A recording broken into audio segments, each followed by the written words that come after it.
Hello everyone, welcome to Dr. Rajkumar Academy. Welcome to the session on 25/11/2022. So now, Supreme Court questions lightning speed of EC appointment. So guys, the government, it does certain mistakes, and whenever the courts interfere and look into it, we clearly get to know that this is an issue that is done by the government. For example, Supreme Court wanted to discuss about how exactly the election commissioners are appointed. At that time, what happened? One seat was empty. That is like, one guy was not at filled. So now what did they do? One secretary, he resigned or he took voluntary retirement, and then he was made election commissioner within a day. So there was no proper scrutiny, there was no proper analysis, just out of the box they brought someone and made him to be the election commissioner. I was telling you, election commissioner is extremely important because he is the one who will look after entire democratic process. So if that democratic process is not selected in a fair manner, that is going to affect us, right? So when we look at this is a clear cut violation. I was telling you yesterday that appointment of election commissioners is the one that we need to check.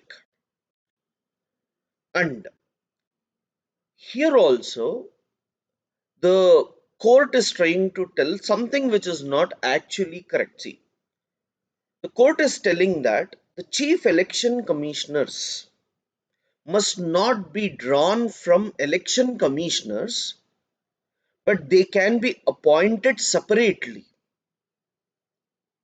So that, there is 6 years of tenure.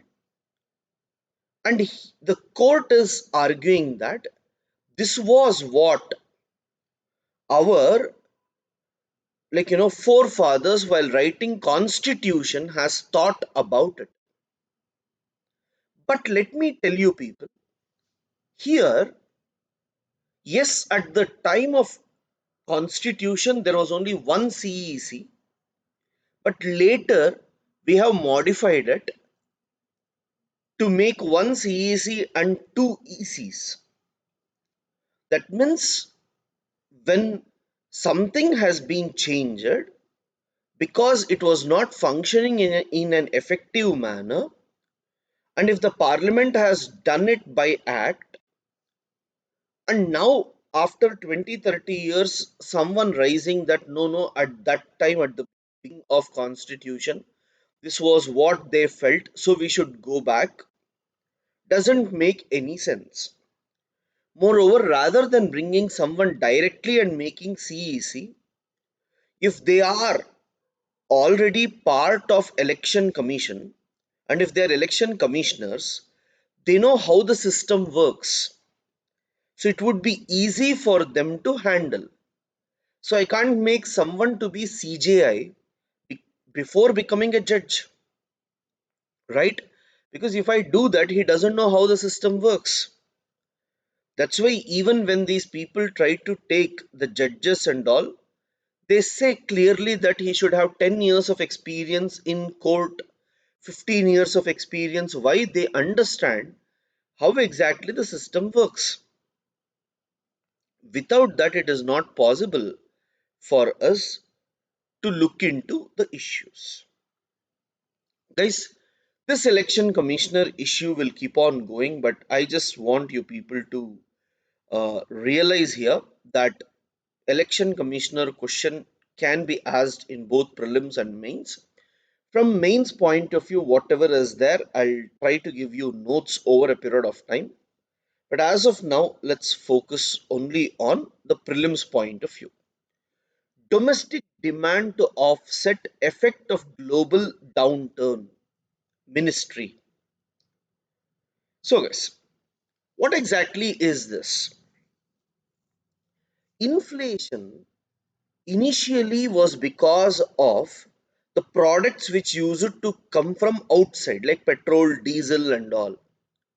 But now, inflation is mainly because of domestic pressure.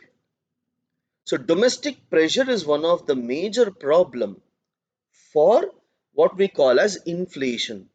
So, that is because of the food prices and all, is what the article is trying to argue.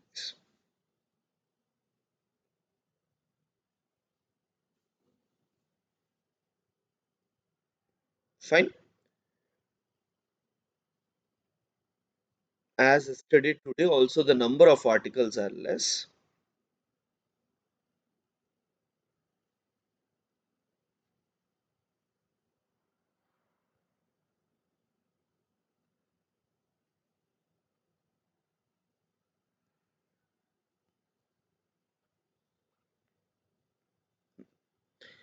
Now, guys, disquiet in Northeast. Boundary disputes between states should be resolved quickly. Now,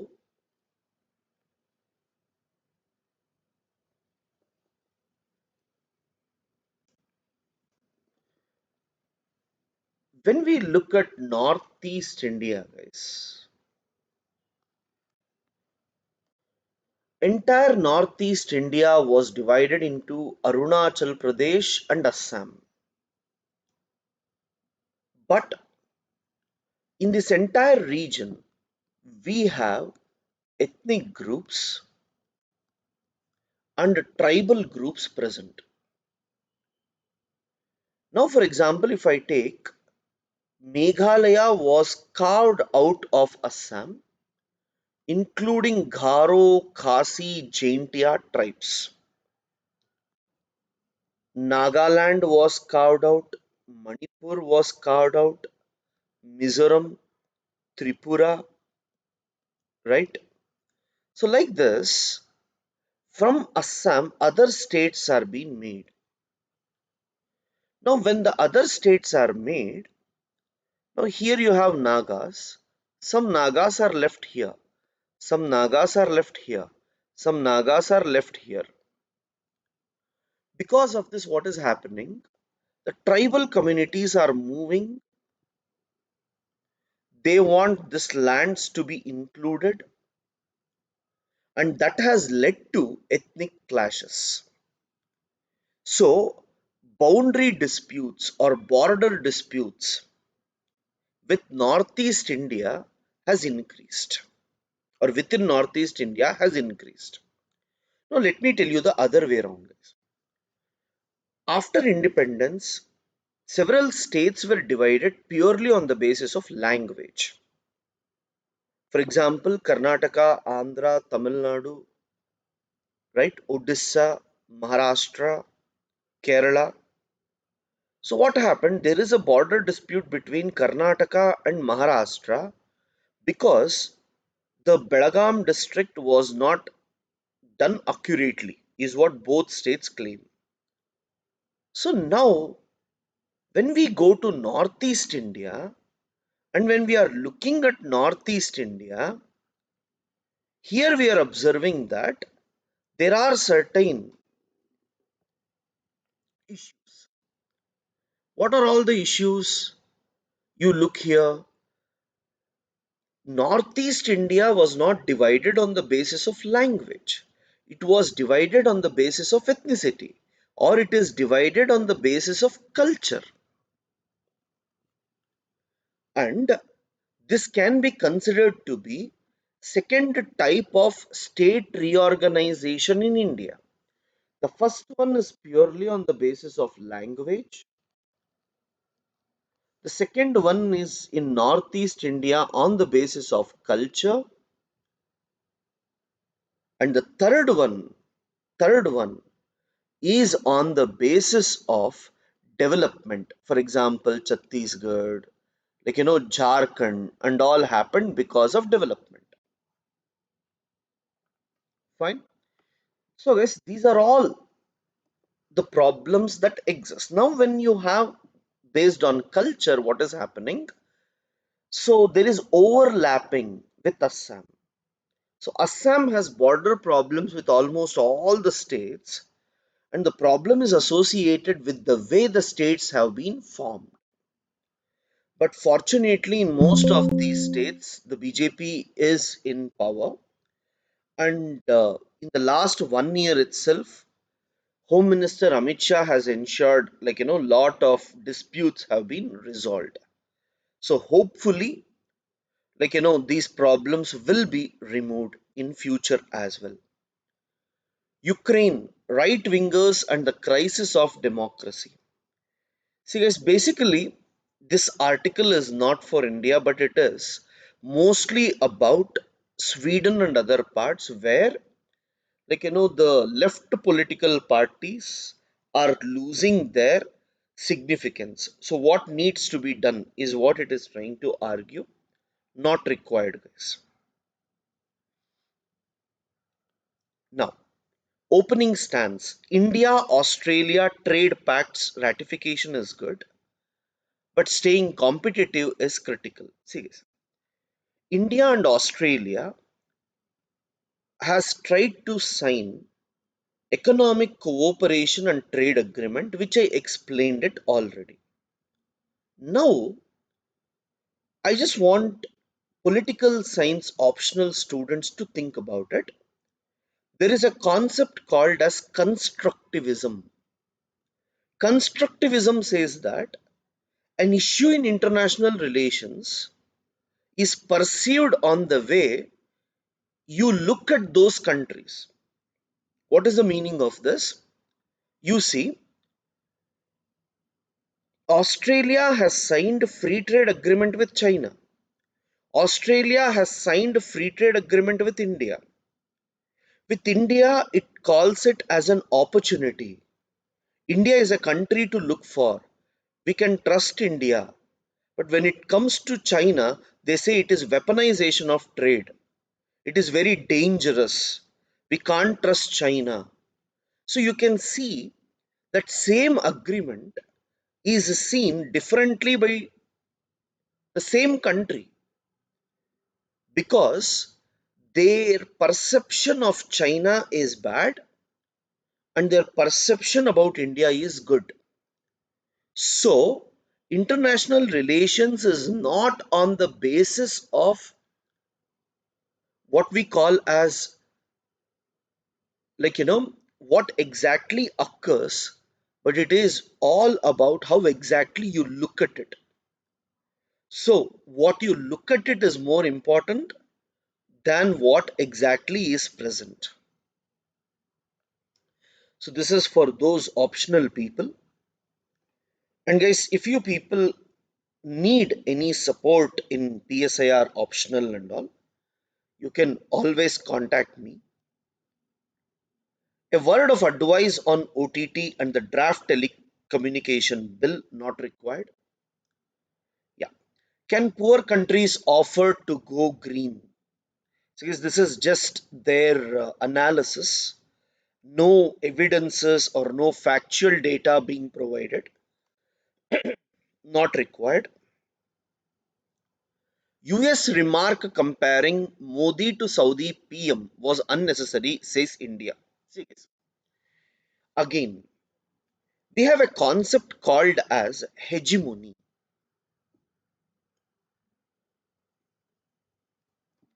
We have a concept called as hegemony. Basically means leader. Now, who is the leader? US is the leader of the world. Now, what US does?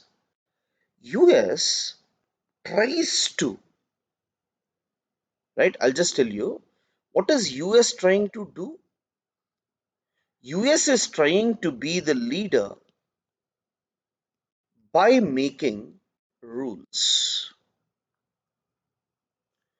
by creating opinion, by pressurizing the countries. How? Very simple, very, very simple. What US does? think about it. Now US has made a report and it is telling India is a country to look for. Positively, no, negatively. Why? In India, conversion is avoided. There is hijab issue, right? Some journalists are arrested. There are cases against journalists. Journalists have done wrong, there will be cases. But US will try to make a report and say that India, you are not good at these things. And they will pressurize India. And whenever we have agreements with US, they try to use this because of the opinion they have. So US is trying to control the global opinion from its point of view. So India always says what democracy we have is different from US perception, and US organizations have no right to tell what we are and what we are not. This is where it is important. It is not only now, even during Manmohan Singh period, there was criticisms like this. See, guys, government says that we remove demonetization so that currency circulation will be reduced and digital payments and all got boost. It is true that digital payment has got the boost, but the currency in circulation is almost double than that it was there before demonetization. So guys, any economic activity, it may look good at that time. Over a period of time, it will be seen to be wrong. So the court is looking into it. India, Iran discuss development of Chabahar port. So guys, any student of international relations and whoever is preparing is aware that in Iran, India has taken Chabahar port and India wanted to develop it. And this is a news from 2015-16. But even till today, India has not made any formal investments to ensure the development of the Chabahar port. There was a fear at one point of time that China wanted to take Chabahar port completely. But hopefully, we will be involving and we will be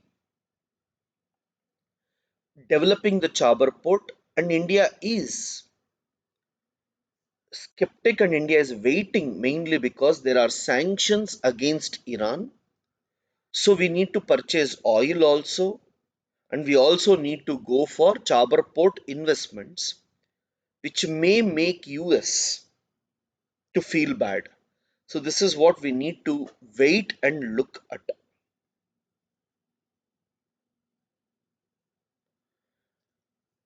Unemployment rate dips marginally to 7.2% in July September.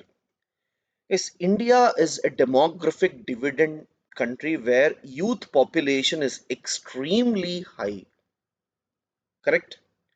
Now, what is going to happen every month, every year, there will be huge number of people coming out, and all of them must be provided some job opportunities, which is a big challenge.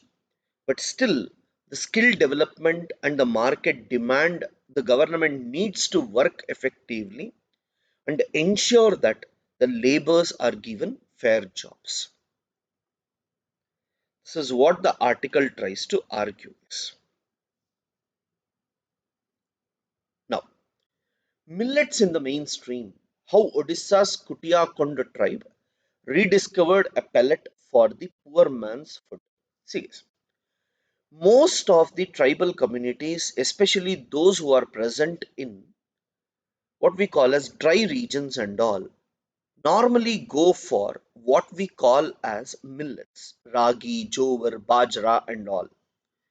But over a period of time, millet consumption reduced, mainly because people had a feeling that millets, ragi, jowar, bajra is poor man's food. Rich will eat rice. And most of the state governments, including central government, through their food security acts and all, always focused about providing rice rather than focusing on the millets. But certain tribal communities are trying to bring back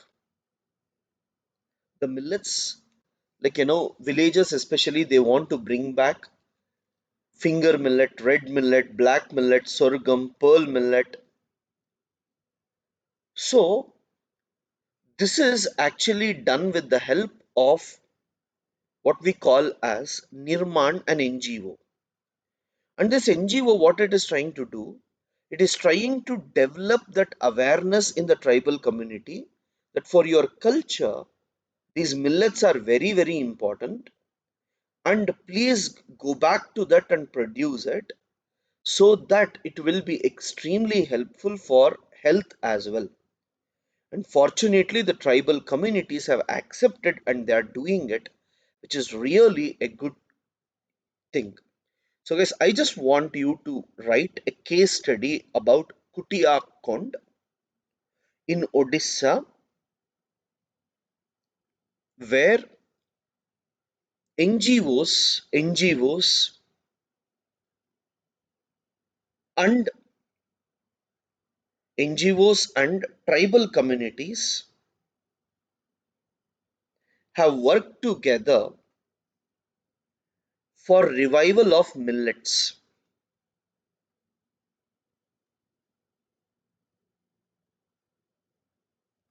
Yeah. Avian Ministry notifies draft aircraft security rules 2022. The Civil Aviation Ministry has now come up with what we call as aircraft security rules, guys.